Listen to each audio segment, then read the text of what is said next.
तो दिल्ली में शनिवार शाम को हुई बारिश के चलते ओल्ड राजेंद्र नगर के कोचिंग सेंटर के बेसमेंट में पानी भर गया। बेसमेंट में पानी इतनी तेजी से भरा कि छात्रों को संभलने तक का मौका नहीं मिला। जलभराव के कारण 3 छात्रों की डूबने से मौत हुई।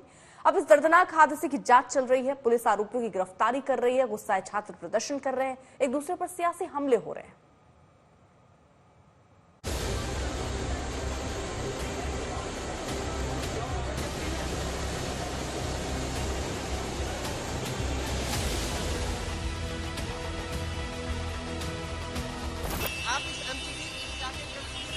नहीं भाई, नहीं देखा। आप कुछ बोले, जरा दिखाइए आपकी किस तरीके से भाग रहे हैं।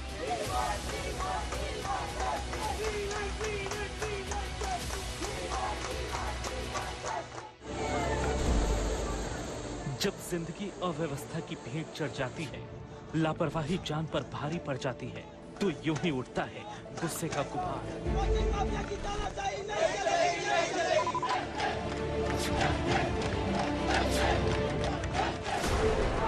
और इस गुस्से से उठते हैं सैकड़ों सवाल कि आखिर आंखों में बड़े सपने लेकर दिल्ली आए उन 3 छात्रों का कसूर क्या था, जिनकी जान ओल्ड राजेंद्र नगर की कोचिंग के बेसमेंट में बनी लाइब्रेरी में डूबकर चली गई। देश की राजधानी दिल्ली में हुए इस हादसे से हर कोई हैरान है। छात्रों में जबरदस्त गुस्सा है, जिसका असर विरोध प्रदर्शन के तौर पर दिखाई दिया।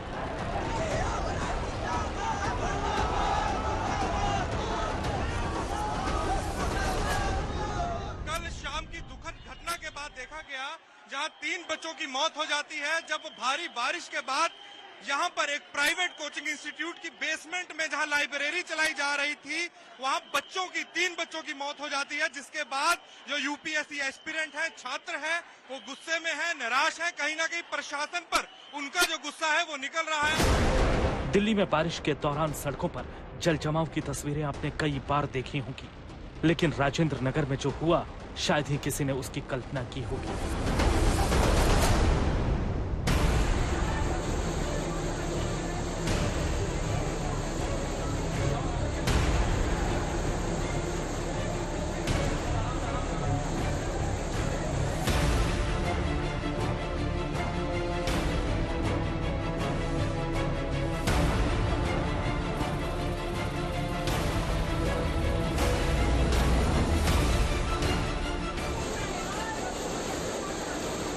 फ्लैश फ्लड की तरह आया ये पानी कोचिंग सेंटर के बेसमेंट में, काल की तरह आया। हद तो यह है कि तेज रफ्तार धारा के साथ आ रहा ये पानी जिन सीढ़ियों से नीचे उतर रहा था, वो छात्रों के लिए निकलने का एकमात्र रास्ता था।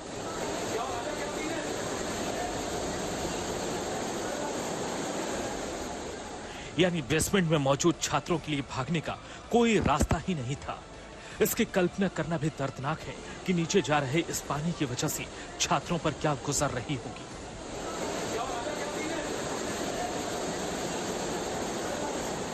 इस घटना को समझने के लिए एक तस्वीर की पड़ताल जरूरी है।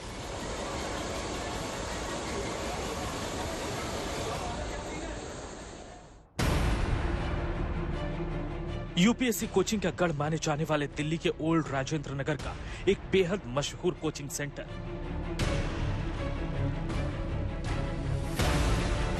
इस इलाके के तकरीबन हर कोचिंग सेंटर की तरह यहां भी बेसमेंट में बनी है लाइब्रेरी, जहां देश के सबसे ऊंचे ओहदे के लिए छात्र पढ़ने आते हैं। शनिवार शाम में बारिश के दौरान पूरे इलाके में जल जमाव था। अब ये तस्वीरें देखिए। ये कोचिंग सेंटर के बाहर जाने की जगह जो सड़क से काफी ऊंची है, यहाँ ग्राउंड फ्लोर पर पार्किंग है और इसी पार्किंग से बेसमेंट में जाने का रास्ता है। बेसमेंट में कोचिंग सेंटर की लाइब्रेरी है, जहां तैयारी करने वाले छात्र हर दिन आते हैं। इस हादसे के दौरान बेसमेंट में मौजूद एक छात्र ने बताया कि छात्रों की तरफ से शाम 6:40 पर पुलिस को फोन किया गया था, लेकिन मदद पहुंचते पहुंचते रात के 9 बज चुके थे। कोचिंग सेंटर में पानी आने की सूचना दमकल विभाग को भी मिली तो अफरा तफरी मच गई।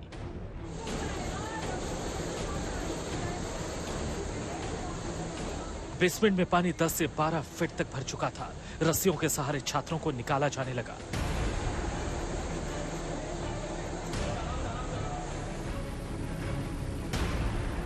एनडीआरएफ की टीमें भी मौके पर पहुंची। 3 छात्रों का पता नहीं चल रहा था। तलाशी के लिए गोताखोरों की मदद ली गई।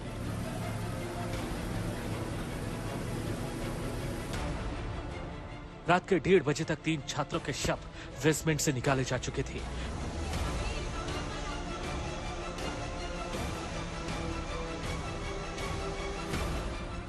पानी निकालने के लिए पंप लगाए गए। पूरी रात बेसमेंट से पानी निकालने का काम चलता रहा।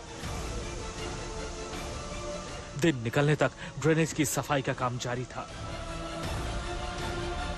सवाल यही है कि बाहर जब बारिश की वजह से जल जमाव हो रहा था तो कोचिंग संस्थान का प्रशासन क्या कर रहा था?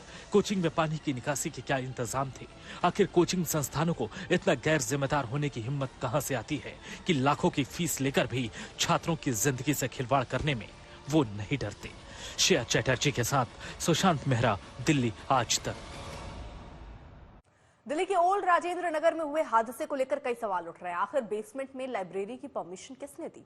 अगर परमिशन नहीं थी तो वहां लाइब्रेरी कैसे चल रही थी? सवाल यह भी है कि एमसीडी की ओर से मानसून को लेकर क्या तैयारियां की गई थी और किन किन की लापरवाही 3 छात्रों की मौत की वजह बनी।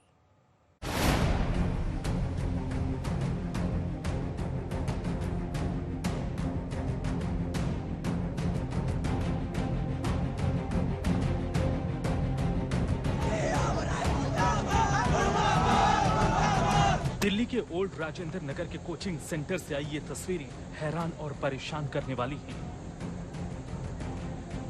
क्योंकि इन तस्वीरों में उस डूबे सिस्टम की दिल दहला देने वाली कहानी है जो 3 छात्रों की मौत की वजह बन गया।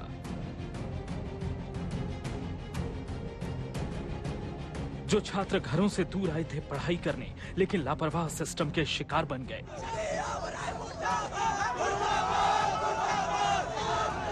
अब साथ ही छात्र सड़कों पर हैं। न्याय की मांग को लेकर विरोध प्रदर्शन चल रहा है। इस दर्दनाक हादसे के बाद सियासी हमला भी हो रहा है, लेकिन इस बीच सवाल कई हैं।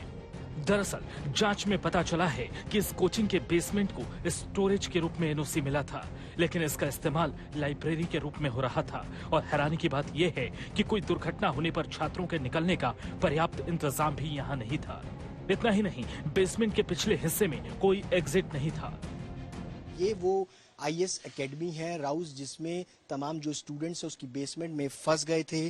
दरअसल ये उसके पीछे की सर्विस लाइन है। सामने की तरफ अगर आप देखेंगे तो मेन रोड है, लेकिन ये पीछे का पूरा हिस्सा है जहां पर पानी जो है वो तेजी के साथ बढ़ा और उसके बाद बेसमेंट में लगातार बढ़ता चला गया। तस्वीरें अगर आप देखेंगे यहाँ पर जनरेटर सेट है, तमाम जो यहाँ पर सामान था वो पूरा तरीके से उथल पुथल हुआ है। और सबसे बड़ी बात यह है कि इस पूरी बिल्डिंग में जहाँ ये पूरा इंस्टीट्यूट चलाया जा रहा था, उस इंस्टीट्यूट की बैक साइड की ये पूरी वॉल जो है, मैं अपने कैमरा पर्सन से कहूंगा कि वो ये दिखाएं कि सर्विस रोड पर ये पूरी जो वॉल है वो पूरी तरीके से बंद है। कोई एग्जिट गेट जो है वो यहाँ पर बनाया नहीं गया है, जिसके चलते अगर कोई बड़ा हादसा होता तो यहाँ पर बच्चे बाहर निकल सकते। 3 छात्रों की मौत के बाद लोगों में नाराजगी है। सवाल कोचिंग सेंटर पर भी उठ रहा है। सारी बेसमेंट में जितने भी हैं कोचिंग सेंटर उसको बंद करवाया जाए। कर रहे हैं, उसकी भी आवाज उठाने की कोशिश कर रहे हैं, वो भी नहीं उठाने दी जा रही है। घुसाट के पहले घुसा के मारा जा रहा है। ड्रेनेज टूटने से सर लगभग 12 बच्चों की मौत हो गई है, जिसमें से 3 को इन लोगों ने रिवील किया है। दिल्ली सरकार ने हादसे की मजिस्ट्रेट जांच का आदेश दिया है। वहीं पुलिस ने इस केस में कोचिंग के मालिक और कोचिंग के कोऑर्डिनेटर को गिरफ्तार कर लिया है।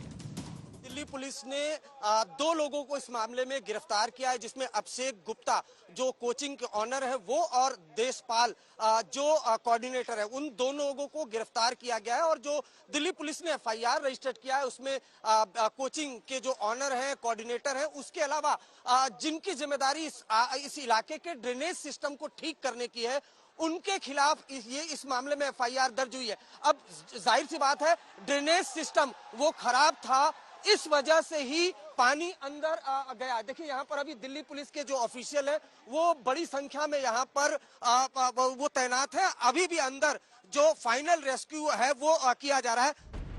सवाल सरकारी तंत्र और एमसीडी के अधिकारियों पर भी उठ रहा है, लेकिन जवाब देने की बजाय एमसीडी अधिकारी सवालों से भाग रहे हैं, अपनी जिम्मेदारी से पल्ला झाड़ने की कोशिश में लगे हैं। देखिए ये एमसीडी के कर्मचारी हादसा होने के बाद यहाँ पर आए हैं, कोई जवाब नहीं दे रहे। सफाई, पानी यहाँ पर जल जमाव हो गया था, वो साफ कर रहे थे आप यहाँ पर। आप कुछ बोलेंगे? देखिए, ये एमसीडी के तमाम जो अधिकारी हैं वो मौके पर पहुंचे थे और जरा दिखाइए आपकी किस तरीके से भाग रहे हैं। जिस दौरान यहाँ पर जल जमा हुआ था, कुछ भी इन्होंने नहीं किया और अब हादसे के बाद यहाँ पर आकर डायरेक्शन दे रहे थे। और इतना तो साफ है कि बड़े पैमाने पर सरकारी एजेंसियों ने लापरवाही बरती। हादसे के बाद इलाके के सीवर और नालों को रविवार सुबह से साफ किया जा रहा है। यही काम पहले होता तो शायद इस इमारत का बेसमेंट मौत का सबब नहीं बनता। दिल्ली से श्रेया चैटर्जी, सुशांत मेहरा के साथ अरविंद ओझा, आज तक। दिल्ली के कोचिंग सेंटर में हुए हादसे पर सियासत भी गर्म है। एक दूसरे पर आरोप मढ़े जा रहे हैं। जांच के बीच बीजेपी और आप नेता एक दूसरे पर हमला बोल रहे हैं।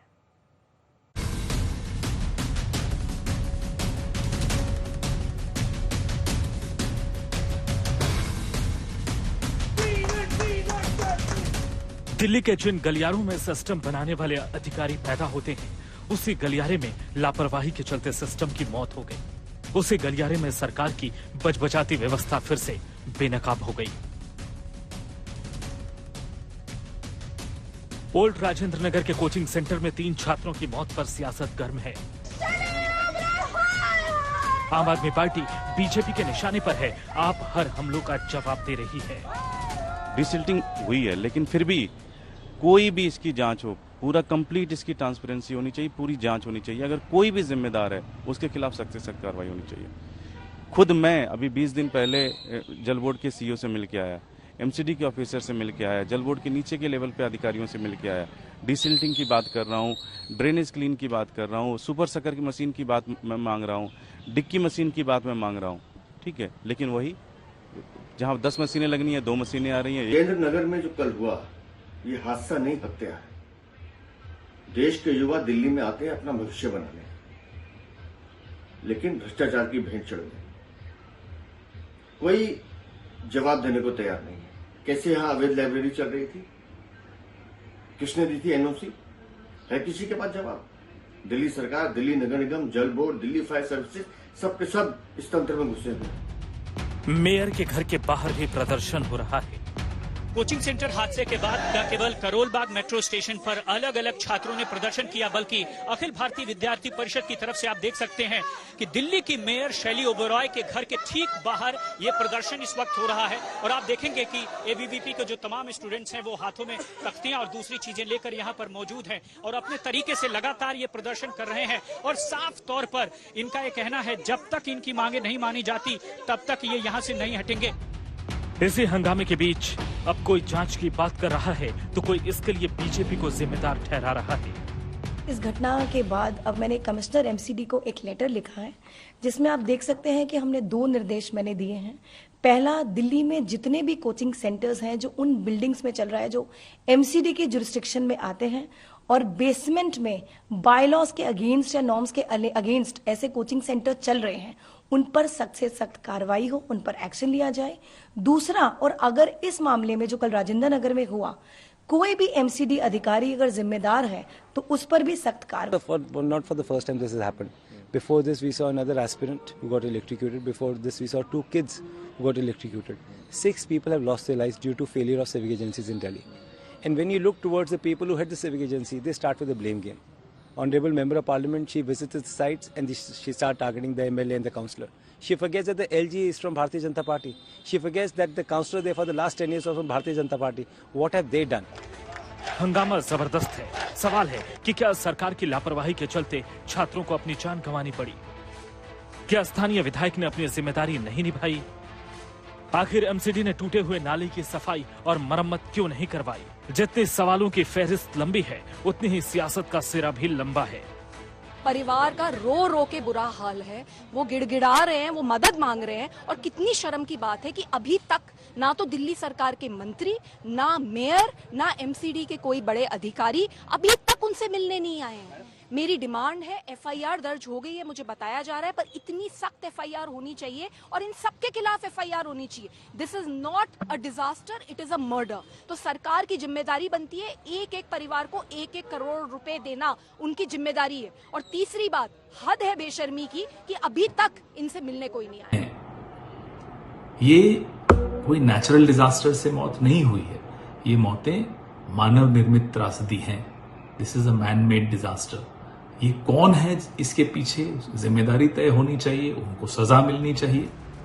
ये कोई पहला मामला नहीं है जब लापरवाही की वजह से छात्रों को जान गंवानी पड़े। चंद रोज पहले ही दिल्ली के पटेल नगर में बारिश के बाद यूपीएससी छात्र की सड़क पर करंट लगने से मौत हो गई थी। उस समय भी दिल्ली सरकार की तरफ से दोषियों पर कार्रवाई की बात कही गई। एक हफ्ता ठीक से बीता भी नहीं कि इतना बड़ा हादसा फिर हो गया। आखिर ये किसकी लापरवाही का नतीजा है और इन हादसों की जिम्मेदारी कौन लेगा?